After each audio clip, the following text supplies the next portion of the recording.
camping trip with Predator. My family has a camping timeshare and we used to go camping for weeks at a time in the summer. My dad had to work, so he would stay at home MTH and come meet us at the campgrounds Friday through Sunday. The campgrounds had a pool, miniature golf course, basketball courts, and we'd gone for so long that my mom was comfortable letting us wander since there was only one entrance/exit. When I was around 8, but was small for my age, so I looked around 5, I met a little boy who was camping with his single dad for a few days. He came to our campsite a lot and knew we were staying for a while. I was pretty sad when he left, but his dad said they'd come back sometime soon. A few weeks later, his dad came to the campsite right after my mom left to take a shower. He told me his son was coming later that week. He asked where my parents were and I told him my dad doesn't come until Friday and my mom always takes a shower at this time. He said bye and left. The next day he came by at the same time and told me that he had just found some kittens and asked if I wanted one. I said yes. He told me he kept them in his tent and I could come pick one. Now this guy wasn't a stranger, my mom had met him when he picked up his son from our campsite.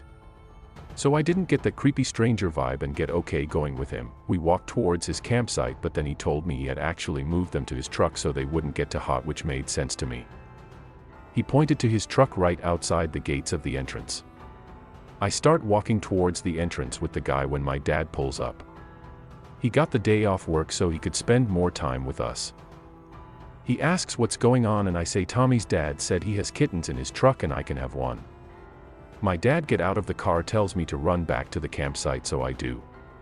When my dad gets back, he tells me to never go alone with an adult anywhere, even if I know them. I asked my mom years later about the whole thing and she told me my dad kicked the crap out of him and called the cops. Haven't been camping since. In May 2009 I had just broken up with my girlfriend of almost 3 years. We had moved from Calgary to Toronto, and were still stuck living together after the breakup as we didn't know many people in the city yet. Needless to say, the situation was pretty stressful, upsetting. So when a buddy I was going to school with at the time suggested a weekend camping/fishing trip, I jumped at the chance. He grew up in an area about an hour outside of Toronto called Flamborough. It's really beautiful. Loads of lush forest, farmers' fields, and small rivers, creeks. We decided to camp and fish along a creek called Grindstone Creek. It's close to some wetlands and the fishing is supposed to be great. We ended up setting up our camp in what was probably a farmer's field. I'm guessing it was trespassing on our part, bordered by a gorgeous forest. We spent the evening fishing, shooting the shit, and drinking some quality craft beers. As it got darker, we made a little fire and roasted potatoes and hot dogs. All in all, it was a really good night. We turned in just after midnight. We shared a tent. My buddy fell asleep before me. I stayed up playing on my phone until probably around 1:30. I must have drifted off because the next thing I remember was being woken up by a high-pitched yipping type noise. I was kind of groggy and it took me a moment to fully wake up. The yipping was incessant and it sounded like a weird coyote. I laid there for a moment listening and then started playing on my phone again. The noise was annoying as hell. I tried ignoring it, but it sounded like it was getting closer. Finally, it sounded like it had to be no more than 10 feet from the tent. At this point I was getting a little unsettled. I had seen coyotes in Calgary before and I thought of them as pretty harmless. They never looked much bigger than a smallish dog. But what if this one was rabid or something? What if it could smell our food? I have a pretty bad anxiety disorder, so I'm prone to worrying about these types of things. I nudged my buddy to see if he was awake, and he was. The noise woke him up too. We discussed what to do about the coyote, as we hadn't brought anything to scare off critters. Not a BB gun, nothing. Finally he decided he would shine the flashlight on it, and holler a lot, hopefully scaring him off. He unzipped the tent and I watched him pointing the flashlight out into the darkness. I'll never forget what happened next. His legs suddenly went all wobbly and he sort of stumbled backwards into the tent. He had a really dumbfounded look on his face when he looked at me and babbled, "It's not a coyote. It's a dude, it's some weird dude." Normally I would have thought he was messing with me. I'm a huge wimp and scare easily. I won't even watch horror movies, but I've never seen someone look that scared. And I never want to see that expression on someone's face again. So I knew he wasn't pulling my leg.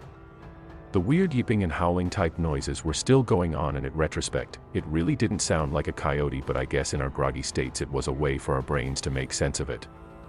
Anyways, he kept telling me just to look out the tent flap, to make sure he's not crazy. At this point I was having a full-blown anxiety attack. My heart was racing, I felt like shit, but I had to look. So I slowly peeked out the flap and waited for my eyes to adjust, and that's when I saw him. He was standing only a few arms lengths away from the tent. He was swaying a little, and wearing a baseball cap. What made it awful though, what was really creepy, was that he was wearing women's lingerie. That's when I knew there was most likely something very wrong with this guy, if the making high-pitched noises at a stranger's tent in the middle of the night didn't give it away. After I pulled my head back inside the tent, my buddy and I discussed what to do. Finally, we decided to yell at the guy to fuck off. My buddy started yelling, "Excuse me, can you fuck off? We're trying to sleep in here." The noise stopped, it was dead silent, and that's when we heard footsteps running towards our tent. They stopped right outside the tent, but we didn't waste any time. We started yelling again, "Seriously, fuck off. We have cell phones in here, if you don't fuck off we're going to call the cops." With that we heard him walk by the tent and head off, sounded like he was moving towards the road. Needless to say, we laid awake, petrified until the first sign of sunlight, then we hightailed it the hell out of there. We discussed our experience on the way home, and were both pretty embarrassed about how scared we got. It definitely was not manly on either of our parts. I think because we were both ashamed of how we let some weirdo freak us out so much, we really haven't ever talked about it since that day. So there you go. There's my weird story. I'll always wonder what the hell that guy was doing out there, or what was wrong with him. Sometimes I wonder if things would have turned out differently if we were a couple girls. I'm not saying he was some serial killer, but seemed like he was testing who was in the tent. Guess I'll never know. And for that I'm kind of glad. Almost murdered on a camping trip. This happened 2 years ago, August 11, 2018, and since the anniversary just passed I thought I should finally share this story. My fiancé and I were on the second night of our 2-night camping trip at a popular campground about a half hour from where we live. For reference, my fiancé is black. We live in a predominantly white, conservative, and racist area.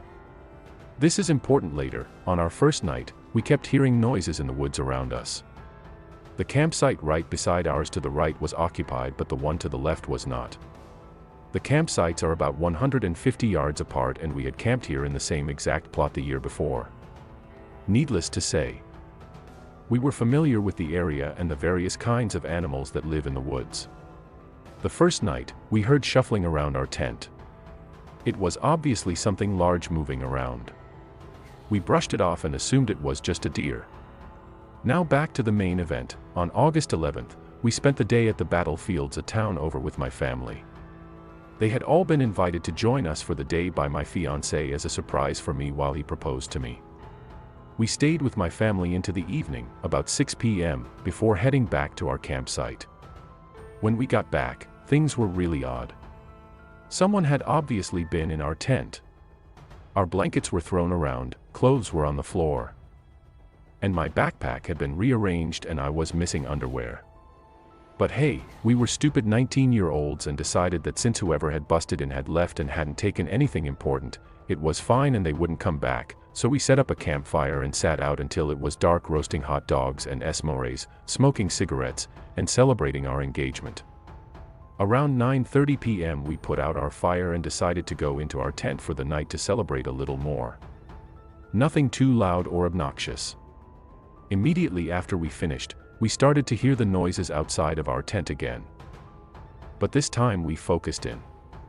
We heard clear footsteps and at one point, a man whispering. We looked at each other and our eyes got wide. Someone was definitely walking around outside our tent. We were still and completely silent, just listening to the footsteps, and we heard whispering again. Shit. Make that 2 men walking around our tent, as if we had the ability to read minds. My fiancé said I have to go to the bathroom and I agreed. The bathroom was up the hill from our site. Most people who were in lower sites like ours drove their cars up to the bathroom. Now here's the part one still get chills thinking about. We got up and were getting dressed. My fiancé had just turned on the light in our tent and put his binder on when a man spoke directly to us from right outside the tent. "What are you doing?" I can't even describe how malicious and menacing this voice sounded. It was clearly directed at us, and he said it with a snicker. He was watching us through the walls of the tent. Again, for this part, we were stupid 19-year-olds. So we decided to just run for it to the car. My fiancé grabbed his pocket knife and his keys and stepped out of the tent. He pulled me with him and we ran like hell to the car. I heard the footsteps running behind us and then turning and running up to another campsite. At the bathroom, we talked over our options. We talked about sleeping in the car or driving into the town. Then we had another idea. We drove back down to our campsite and began packing everything into the car. At this point it was around midnight. We moved faster than I think either of us thought possible, wrapping up the tent with our belongings still in it and grabbing our folding chairs. We were all packed in 5 minutes and hopped into the car to leave. I jumped out at the end of the drive and grabbed our nameplate, which had my full name on it, off of the post. As we pulled out of the campsite, I saw our assailants for the first time. Stalking through the woods onto our campsite were 2 tall white men. I realized that these were the same men who had been driving past our campsite the whole time we were there, just glaring at us and muttering to each other. One was wearing camo hunting gear, and the other was wearing a Confederate flag tank top. Both were carrying large hunting knives, unsheathed and at the ready. They turned when they saw our car driving away, and one started to make chase until the other stopped him. I made eye contact with the man in camo and he smiled the most terrifyingly evil smile at me and shook his head slowly. We drove the long way home, taking all the weirdest, hardest to follow roads, and called my dad so he would know we were coming. When we got home, we told my dad everything and he shrugged it off as us being paranoid. So I never told anyone else besides all of you now. I am convinced to this day that this was going to be a racially motivated attack. The campground was not heavily populated and my fiancé was the only non-white person at any of the campsites. It was no accident that the 2 men who had been shadowing us since our arrival and wore Confederate flags and had one on their truck decided to target the interracial couple. I still get cold chills when I think about how close we were to being killed or seriously hurt that night, and just how lucky we were that our reckless plan to just make a run for it worked. So to those men who stalked our campsite with the hunting knives, let's not meet.